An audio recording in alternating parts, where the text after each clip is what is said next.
is the meaning of the cross. Many people know that Jesus died on the cross. However, not many people seem to know the exact meaning of the cross. Also, yesterday I asked to many people, what is the meaning of cross? But nobody can answer. So today, let's look at the meaning of the cross. The first meaning of the cross is God's curse. Deuteronomy,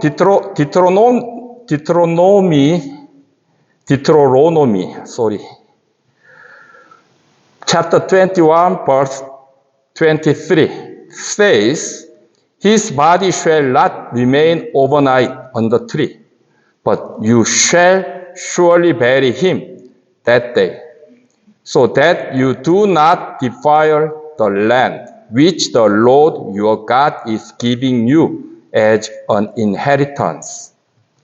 For he who is hanged is accursed of God. According to the law, if a person commits a sin worthy of death, he must be put to death and hung on a tree. However, the body must not remain overnight. It must be buried the same day. In other words, those hung on trees were sinners. They were people who received God's curse for the sins they had committed, not small sins. But Jesus is holy. He didn't commit sin. There was no sin in him and knew no sin. And yet, he was cursed by God on the tree. Galatians chapter 3, verse 13 says about it. Christ had redeemed us from the curse of the law, having become a curse for us. For it is written, cursed is everyone who hangs on a tree. Bible says, Jesus Christ became a curse for us. The reason for this was because of us. Christ was cursed by God on the tree to redeem us from the curse of the law. The punishment of the law for those who break the law is death. This is called the curse of the law. The law requires us the death because all of us are sinners. Christ died in our place as a sinner and bore the terrible wrath of God against sin. God loves us so much. God doesn't want us, whom he loves, to perish. So God is long-suffering still. God desires all people in this world repent. It is God's will. 1 Timothy chapter 2, verse 4 says, he desires all are saved and come to the knowledge of truth. Also, 2 Peter chapter 3, verse 9 says, God is long-suffering. We are perished is not God's will. God's will is all people are saved. So he sent his begotten Son. So God transferred all our sins to Christ, and God's terrible wrath against sin was placed on Christ. Isaiah chapter 53, Bible says, God laid all our iniquities on him. Also 2 Corinthians chapter 5, verse 21 says, He made him who knew no sin to be sin for us. Also, Psalm 103 says, As far as the east is far from the west, God removed all our iniquities from us. So 1 Peter chapter 2 verse 24 says, He himself bore our sins in his body on the tree. Christ redeemed us from the curse of the law by paying the penalty of death in our place. Jesus Christ became our sins bearer to redeem us from the curse of the law. For the wages of sin is death. Therefore, without death, we can't be saved. So in the Old Testament, the animals must be killed for sinners because the law demands death to sinners. Jesus paid the full amount of penalty of our sins by dying on the cross. The cross was a shame to people because it was a place where sinners were hung. I asked yesterday, if you would be hung on the tree, is it your boast or is it your shameful? Everybody says it is shameful. But Christ, who was sinless, was hung on that cross. The cross was a shame to Christ, who was holy, because only sinners was hung on the tree. But Jesus Christ was God. He is a holy. He was holy, but he had to be hung on the tree because of our sins. But Hebrews chapter 12, verse 2 and 3 says, Looking unto Jesus, the author and finisher of our faith, who for the joy that was set before him endured the cross, despising the shame, and had sat down at the right hand of the throne of God. For consider him who endured such hostility from sinners against himself, lest you become weary and discouraged in your souls. Bible says, Jesus Christ endured the cross with despising the shame. Christ ignored the shame and endured the cross because he saw the joy. Christ was oblivious to the present pain and shame because he rejoiced that many people would be saved from their sins through his death on the cross. Jesus died on the cross for sinners who were against him and rejected him. Jesus died on the cross for his enemies. But Christ died on the cross to take away their sins. Christ's death on the cross perfectly paid penalty for all our sins, satisfying God's wrath and caused against our sins. The second meaning of the cross is victory. It's total, deep, the opposite.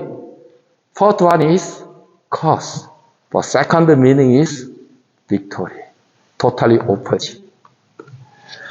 Colossians chapter 3 verse 13 to 15 says, "And you, being dead in your trespasses and the uncircumcision of your flesh, he has made alive together with him, having forgiven you all trespasses, having whipped out the handwriting of requirement that was against us, which was contrary to us. And he has taken it out of the way, having nailed it to the cross, having disarmed principalities and powers. He made a public spectacle of them, triumphing over them in it." Sin entered this world through the temptation of Satan. Sin came into through the Adam, but Satan tempted Eve. So sin came into this world. God's holiness commanded the death of all who sinned. God commanded death to Adam and Eve. Because we are sinners, the law was always against us, demanding the punishment for our sins. However, Christ died on the cross in our place, receiving the penalty for our sins. Since Christ received the penalty for our sins, the law can no longer demand death from us.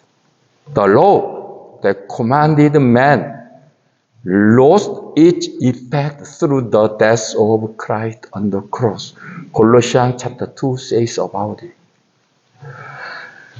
Christ alone took on the curse of the law through his death, and thus the end of the law. Since the law demanded death from us, the Bible likens the law to a creditor. The law is creditor because he requires death to us. However, since Christ canceled all our debt on the cross, the creditor law can no longer demand death from us, because Jesus Christ nailed it to cross. Christ came to this world to take away our sins, and to accomplish this, he died on the cross. Then he was resurrected. Then he ascended into heaven. Christ's death, resurrection, and ascension to be with God are declarations of victory of Satan. That is why the Bible says that Christ triumphed on the cross. Sin entered the world through the temptation of Satan.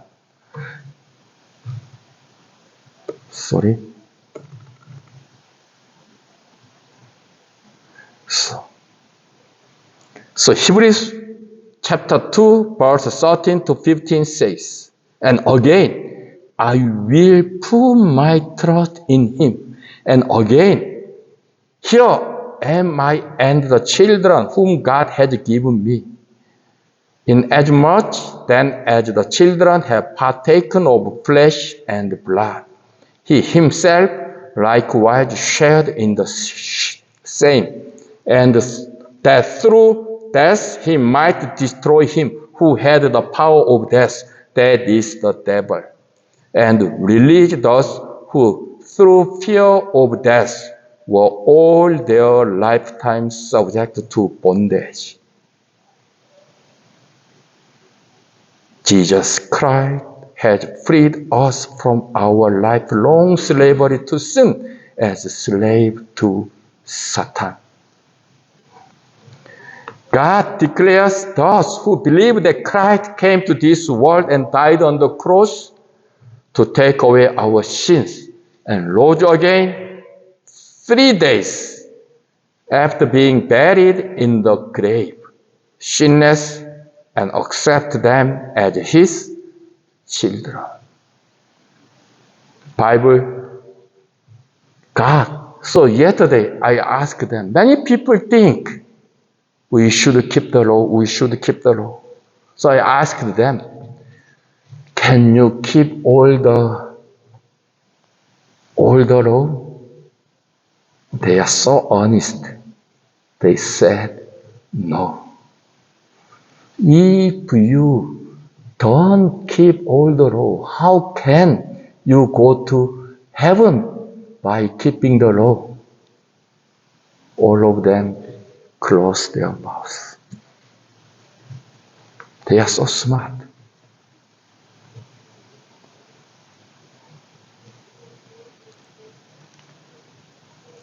So Bible says, so I spoke to them about God's grace and the faith. Many of them understand and believe.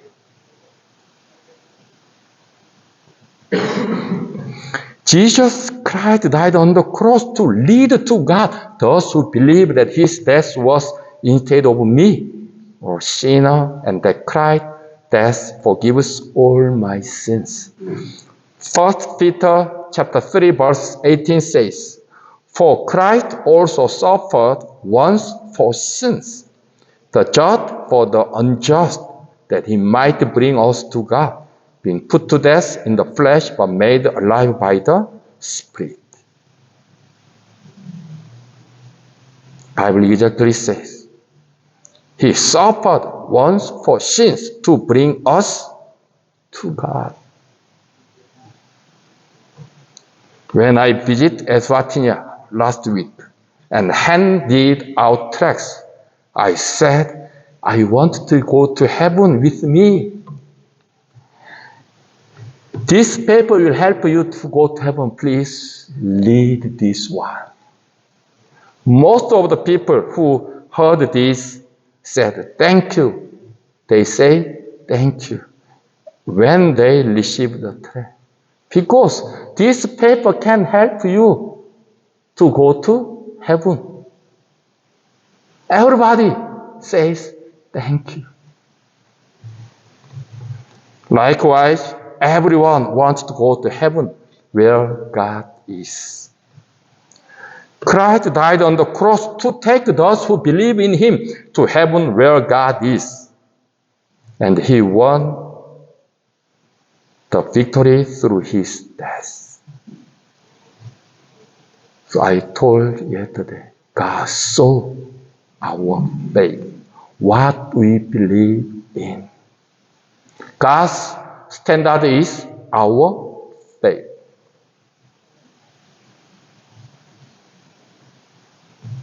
So, John chapter 8 verse 24 says, if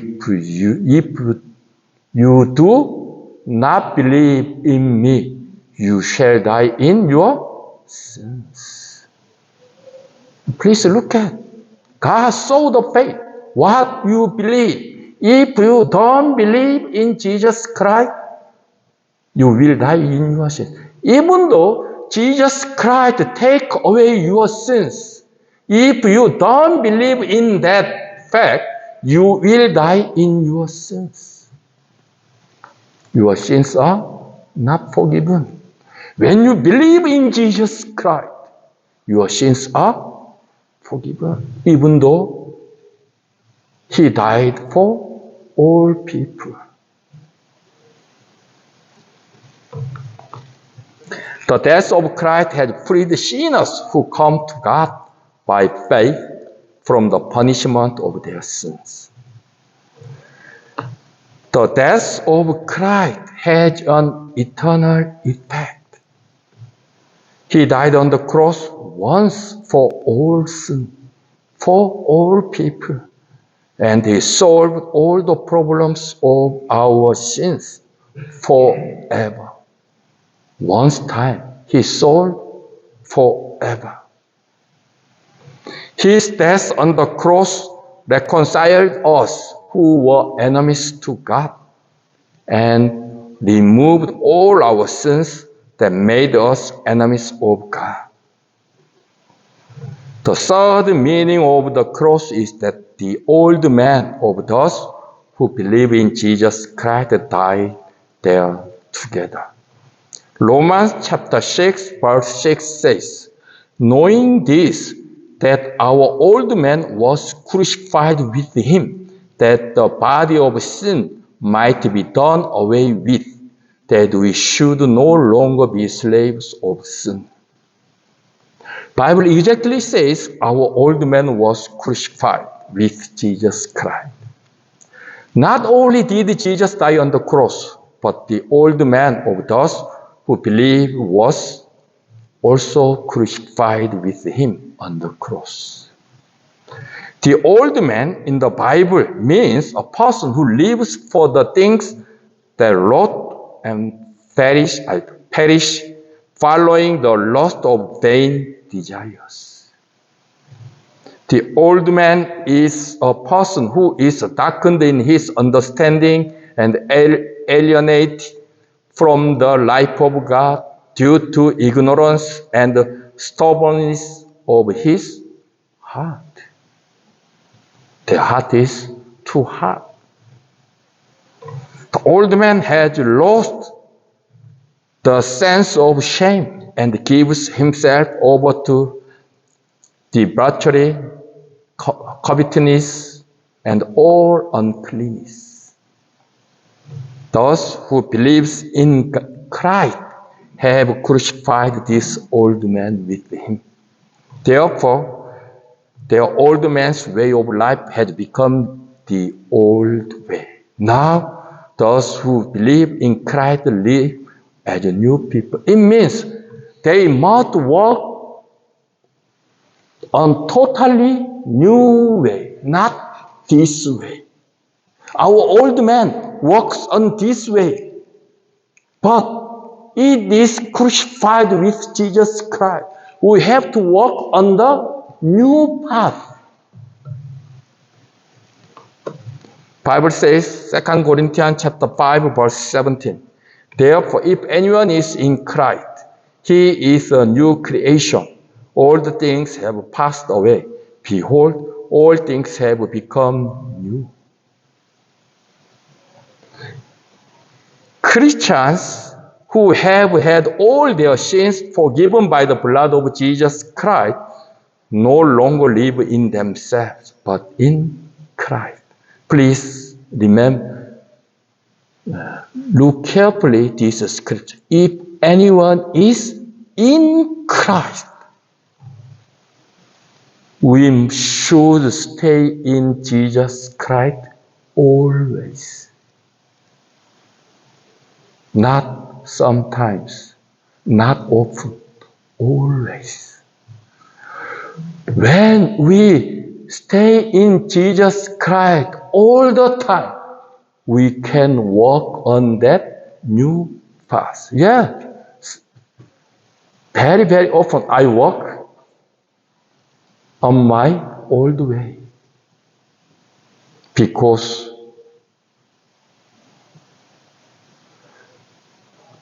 I don't stay in Christ. I stay in my thought and my way, my desires. Even though I believe in Jesus Christ, I live with my thought, with my way, with my desires, with my lost flesh.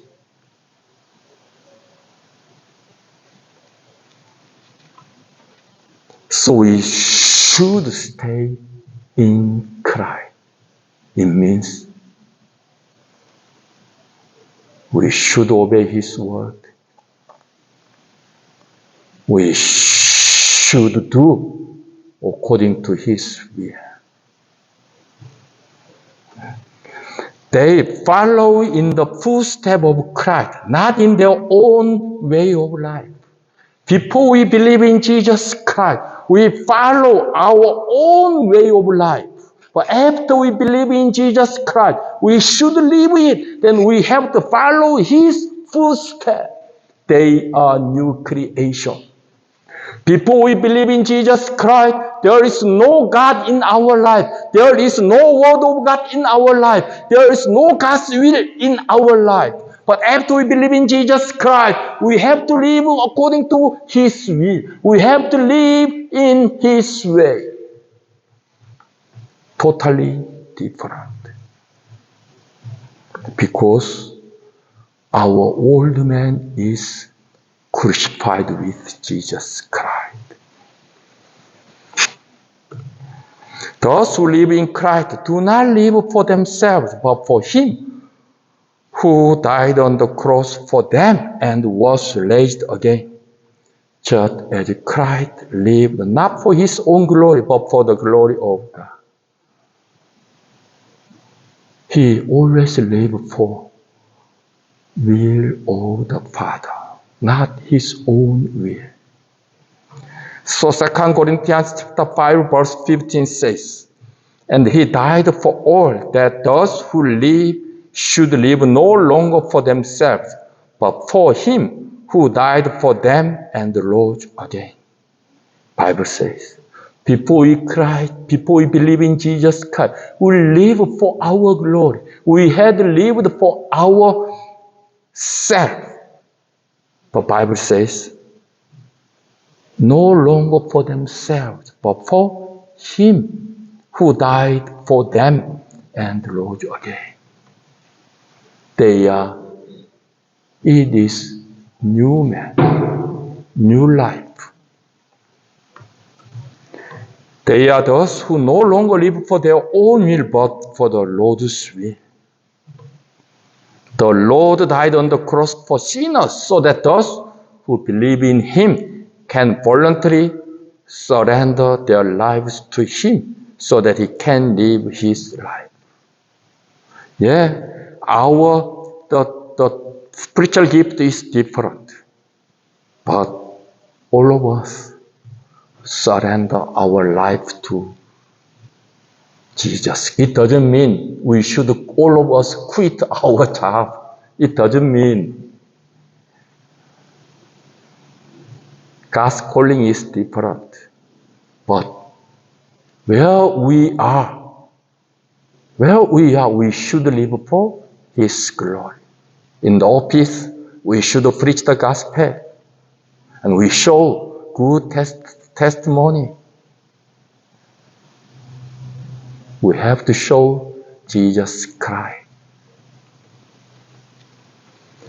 Those who live in Christ have crucified their flesh with their passions and desires. To live for our Lord. Galatians chapter 5 verse 24 says, and those who are Christ have crucified the flesh with its passions and desires. Those who live in Christ are no longer interested in worldly pleasures. We should live for heavenly pleasures. Also, Galatians chapter 6 verse 14 says, but God forbid that I should boast except in the cross of our Lord Jesus Christ, by whom the world has been crucified to me, and I to the world. Those who live in Christ do not pursue worldly pleasures because they have met the Lord of joy, who can fully satisfy them. Only our Lord can satisfy us fully, not others.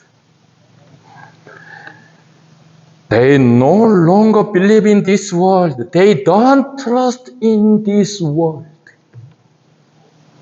They don't boast of the things of the world, and they don't make this world their home.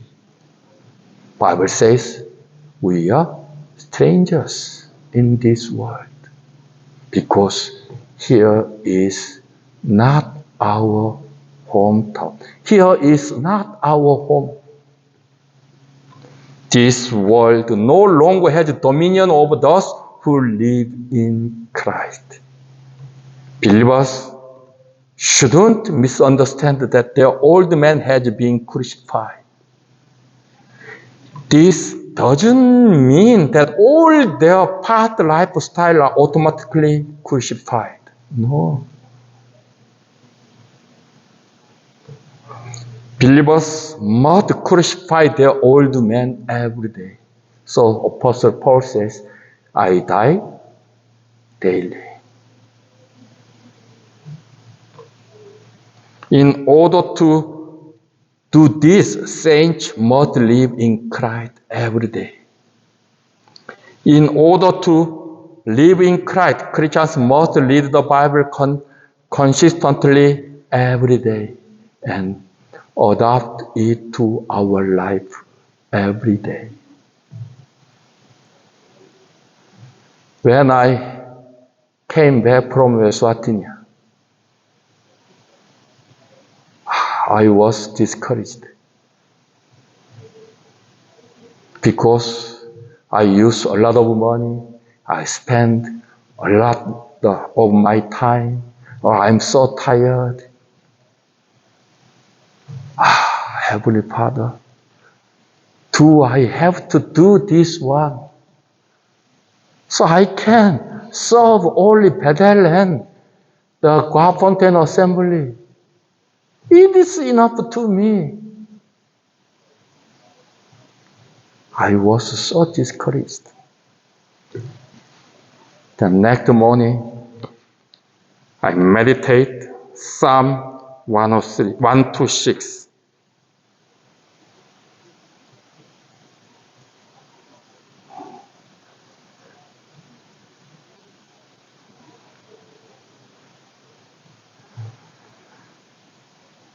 Verse 6.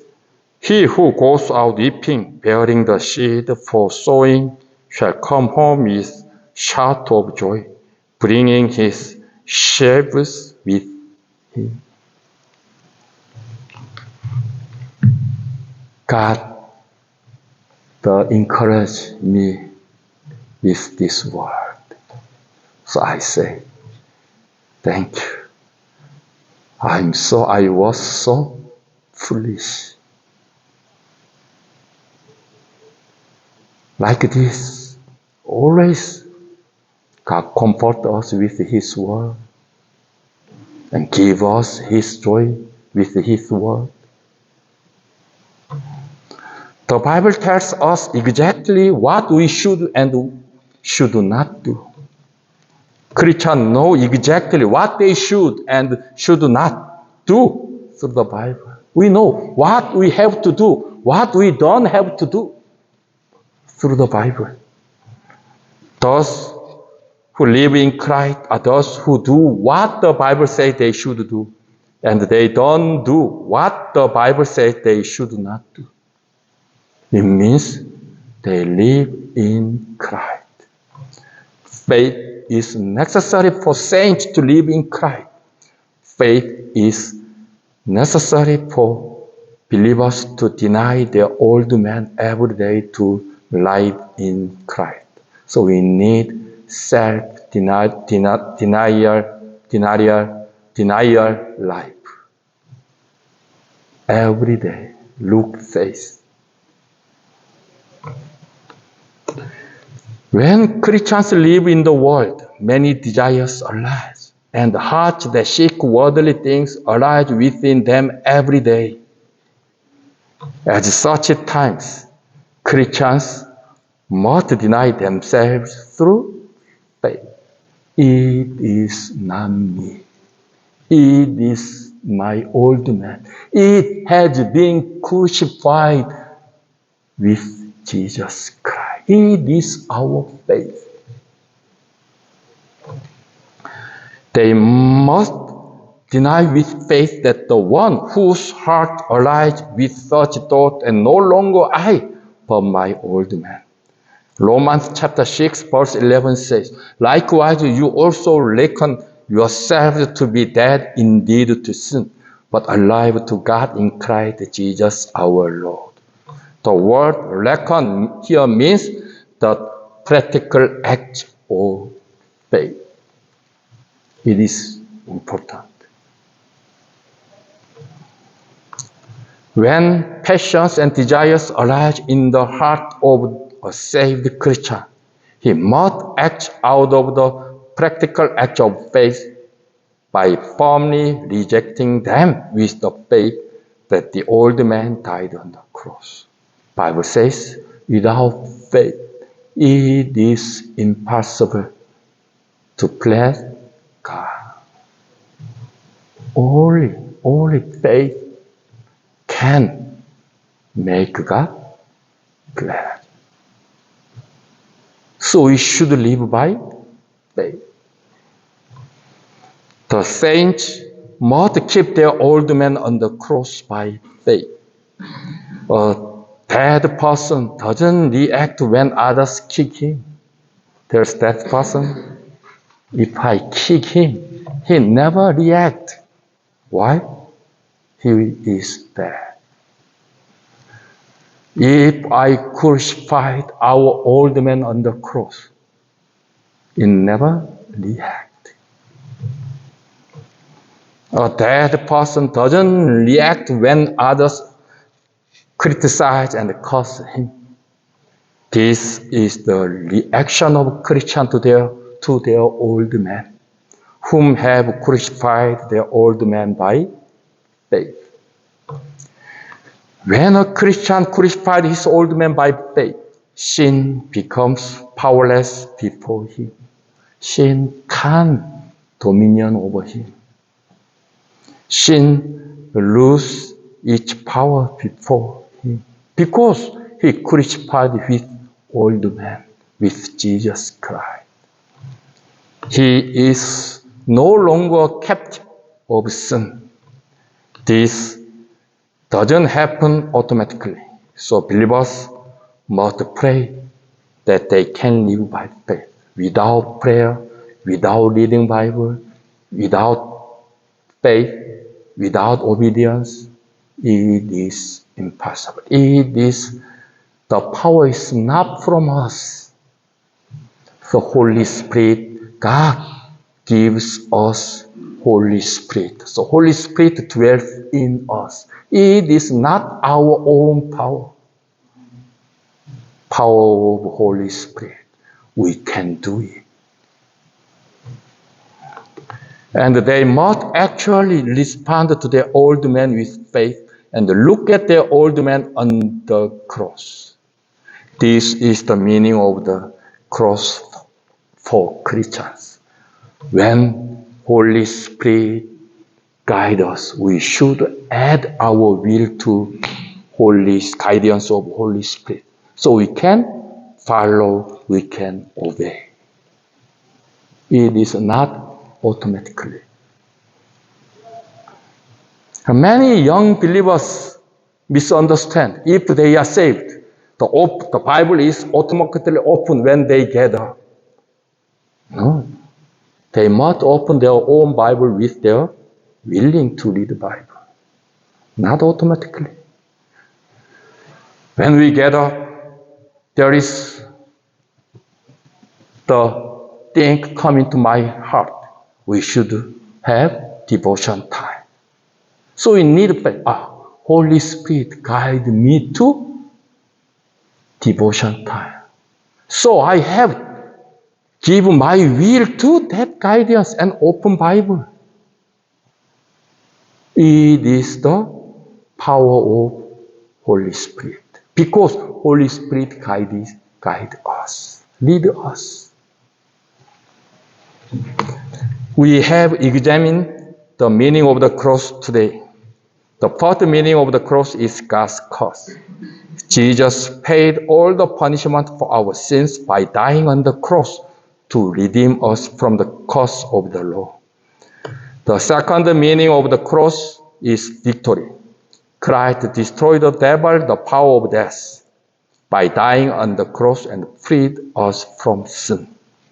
The death of Christ has freed sinners who come to God by faith from the penalty of their sins. The death of Christ has eternally validity. He died once for all on the cross for sins and has solved all the problem of our sins forever. His death on the cross has reconciled us who were enemies with God to God and has forever removed all our sins that made us enemies of God. The third meaning of the cross is that the old man of those who believe in Jesus Christ died there together.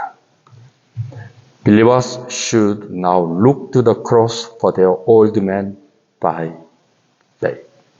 When I was baptized, a brother told me, from now, you should look at your old man on the cross. At that time, I didn't understand that meaning. But now, I understand why the brother says like that. It is our life. Look at our life, old man. Look at our old man on the cross. It is believers' life. Thank you for listening. Let's pray. Heavenly Father, thank you for your word. Heavenly Father, thank you for redeeming us from the law of the curse of the law. Our Lord Jesus Christ died on the cross to save us from our sins. He endured the cross with despising the shame for us. So he looked forward. Many people are saved through his death. So he endured the cross. Thank you for the grace. Heavenly Father, help us to live as a Christian in this world. Here is not our hometown. Our hometown is heaven. Please help us to live for our hometown. We pray in the name of our Lord Jesus Christ. Amen. Thank you.